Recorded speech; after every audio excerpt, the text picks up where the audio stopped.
வணக்கம், welcome to mister review channel.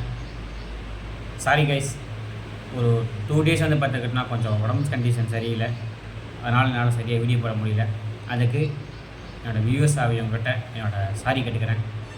சரி, இன்றைக்கி நான் பார்த்த படங்கள் அப்படிங்கிற டாப்பிக்கில் நம்ம பார்க்க போகிற படம் நவம்பர் மாதம் 26ஆம் தேதி 2006 வருஷம் டைரக்டர் சஞ்சய் கவர்த்தி அவரோட டைரக்ஷனில் கதையாசிரியராக விஜய் கிருஷ்ண ஆச்சாரி அவரோட கதையில் ஸ்க்ரீன் ப்ளே அண்டு ப்ரொடியூஸ் அவங்க பார்த்துக்கிட்டா ஆதியா சோப்ரா அவங்களோட இதில் ரித்திக் ரோஷன், அபிஷேக் பச்சன், ஐஸ்வர்யா ராய், உதய் சோப்ரா மற்றும் பலர் நடிக்க மியூசிக் இந்த படத்தை பார்த்துக்கிட்டோன்னா பாடல்களுக்கு பார்த்துக்கிட்டோன்னா இசையமைச்ச பிரதாப் சக்கரவர்த்தி அவரோட பாடல் இசைக்கும் பின்னணி இசைக்கு பார்த்துக்கிட்டிங்கன்னா சலிமன் அவரோட பின்னணி இசையில் எஸ் ஃபிலிம்ஸ் அவங்களோட ப்ரொடியூஷனில் நவம்பர் மாதம் 26ஆம் தேதி 2006 வருஷம் 350 மில்லியன் பொருட்செலவில் எடுக்கப்பட்டு 1.51 பில்லியன் கலெக்ஷன் ஈட்டின டூம் 2 அந்த படத்தை தான் பார்க்க போகிறோம். இந்த படம் எனக்கு பார்த்துக்கிட்டேன்னா நான் பார்த்த தமிழ் டப்புடு படங்களில் ஃபஸ்ட்டு தமிழ் டப்புடு படம். எத்தனை பேர் இந்த படத்தை பார்த்துக்கிட்டா பார்த்தீங்கன்னு தெரியல. முக்கிய குறிப்பு, இந்த படம் பார்த்திங்கன்னா ஹிந்தியில் வெளியான படம். இதை பார்த்துக்கிட்டா தமிழ் ஆடியன்ஸுக்காண்டி ஒரு ஹிந்தி படத்தை தமிழ் ஆடியன்ஸுக்காண்டி டப்புடு பண்ணி வெளியிட்ட படம். அப்போவே பார்த்துக்கிட்டா இந்த படம் பார்த்துக்கிட்டா சக்க போடுச்சு. இந்த படத்தோட கதை என்னன்னு பார்த்துக்கிட்டிங்கன்னா திருடன் போலீஸ் விளையாட்டு.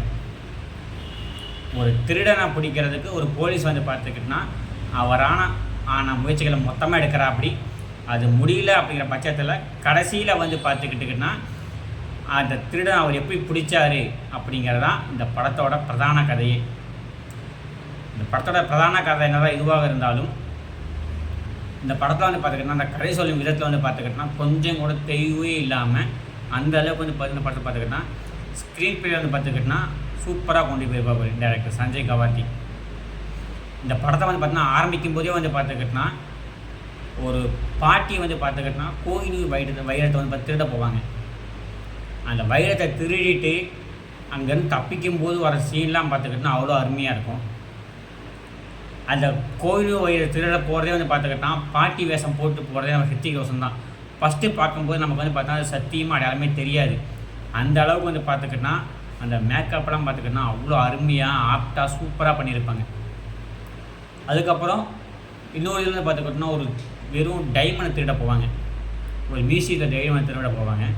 அந்த டைமண்ட் திருட சீன்லாம் பார்த்துக்கிட்டோன்னா கைகாலெலாம் அசையாமல் ஒரு உயிர்வற்ற நிலையில் இருந்துக்கிட்டு ஒரு சிலையாக நின்று ஒரு டைமண்டை திருடுற சீன்லாம் பார்த்துக்கிட்டோன்னா அவ்வளோ அருமையாக இருக்கும். அதே மாதிரி இன்டர்வலுக்கு ஒரு 1/2 ஹவருக்கு முன்னாடி பழைய காலத்தில் மனிதன் கைகளால் செய்யப்பட்ட முதல் கற்காசுகள் அப்படிங்கிற ஒரு நாணயத்தை பார்த்துக்கிட்டிங்கன்னா எடுக்க போவாங்க. அந்த சீனும் பார்த்துக்கிட்டோன்னா அவ்வளோ சூப்பராக பண்ணியிருப்பா. அப்படி இதெல்லாம் எப்படா யோசிக்கிறான் அப்படின்னு பார்த்துக்கிட்டோன்னா அந்தளவுக்கு இருக்கும். அபூர்வ சகோதரர்களுக்கு அப்புறம் இந்த படத்தில் பார்த்துக்கிட்டோன்னா ரொம்ப சின்ன பசங்க மாதிரி அந்த மனிதன் கைகளால் செய்யப்பட்ட முதல் கற்காசுகளை தேடும் போது வர தோட்டத்துலேருந்து பார்த்துக்கிட்டோன்னா மிரட்டியிருப்பா அப்படி நம்ம ரித்திக் ரோஷன். அவர் அந்த பக்கம் அப்படி நடிக்கிறாருன்னா இந்த பக்கம் போலீஸாக வர நம்ம ஐஸ்வர்யா ராயோட ஹஸ்பண்ட் அபிஷேக் பச்சன் அவரால் ஆன இதை பார்த்துக்கிட்டோன்னா செம்மையாக பண்ணியிருப்பா. அப்படி அவர் பார்த்துக்கிட்டோன்னா எப்போ அவனை பிடிக்கிறது, எந்த மாதிரி பிடிக்கிறதுன்னு பற்பல விதமாக பார்த்துக்கிட்டோம் முயற்சிகள் எடுத்து அவர் திருடனை பிடிக்கிறதுக்கு அவர் ஏற்கொண்ட முயற்சியெல்லாம் பார்த்துக்கிட்டோன்னா அவ்வளோ அற்புதமாக இருக்கும், அருமையாக இருக்கும். நம்ம ஐஸ்வர்யா ராய் அவங்கள பற்றி நம்ம சொல்லி தான் தெரியணுமா என்ன? சும்மாவாக சொன்னாங்க அவங்க பார்த்துக்கிட்டோன்னா உலக அழகின்னு. எல்லாத்துக்கும் மேலே இன்ட்ரோ பிளாக்கில் இந்த பக்கம் அபிஷேக் பச்சன், இந்த பக்கம் ரித்திக் ரோஷன், 2 பேர்த்துக்கும் நடுவில் உட்காந்துக்கிட்டு பாப்கார்ன் சாப்பிடும்போது கொடுக்குற ரியாக்ஷன்லாம் பார்த்துக்கிட்டோன்னா அவ்வளோ அருமையாக இருக்கும். சத்தியமாக பார்த்துக்கிட்டோன்னா கண்டே பிடிக்காத மாதிரி இருக்கும். எப்படா அவன் இந்தளவுக்கு மேக்கப் போடுறான், எப்படா இந்தளவுக்கு வந்து பார்த்துக்கிட்டா இருக்கா அப்படின்னு 2 பேரும் நடுவில் மாட்டிக்கிட்டு பகடக்காயாக வந்து பார்த்துக்கிட்டா வயசாக இருப்பாங்க. கிளைமேக்ஸில் ஒரு டைலாக் வரும், நம்ம காதலிக்கிறவங்களை கொள்கிற சக்தி காதலுக்கு இருக்கா. அந்த டைலாக்கோட இது வந்து பார்த்துக்கிட்டா அப்போ புரியாது, ஒரு 10 நிமிஷம் கழிச்சு தான் புரியும். அந்த டைலாக் வந்து பார்த்துக்கிட்டா அப்படிப்பட்ட டைலாக். அதோட டிஸ்ட்டை நான் வந்து பார்த்துக்கிட்டா ரிலீவ் பண்ண விரும்பலை. நீங்கள் தனிப்பட்ட முறையில் பாருங்கள், உங்களுக்கு புரியும். ஏன்னா அந்த படம் வந்து பார்த்தீங்கன்னா அவ்வளோ அருமையாக இருக்கும். பின்னணி இசை சொல்லணும்னு இந்த படத்துக்கு வந்து பார்த்துக்கிட்டோன்னா ஏகப்பட்ட பேர் பார்த்தீங்கன்னா ரிங்டோனாக வச்சுருக்க பின்னணி இசை 90s வந்து பார்த்துக்கிட்டோன்னா, அதாவது அந்த 2007 to 2011 வரைக்கும் பார்த்துக்கிட்டோன்னா ஏகப்பட்ட பேரோட ஃபோனோட ரிங்டோன். 2006 வந்தப்போ வந்து பார்த்துக்கிட்டோன்னா அத்தனை பேரும் பார்த்துக்கிட்டா அந்த படத்தோட அந்த பின்னணி இசையை வந்து பார்த்துக்கிட்டோன்னா அவ்வளோ இதாக வச்சுருப்பாங்க, அவரோட காலர் டூன் அவ்வளோ தான் வச்சுருப்பாங்க. ஆனால் அந்த அளவுக்கு வந்து பார்த்தா அந்த டூம் மியூசிக்ங்கிறது அருமையாக இருக்கும். வந்த பாடல் அனைத்துமே வந்து பார்த்துக்கிட்டோன்னா சூப்பராக இருக்கும்.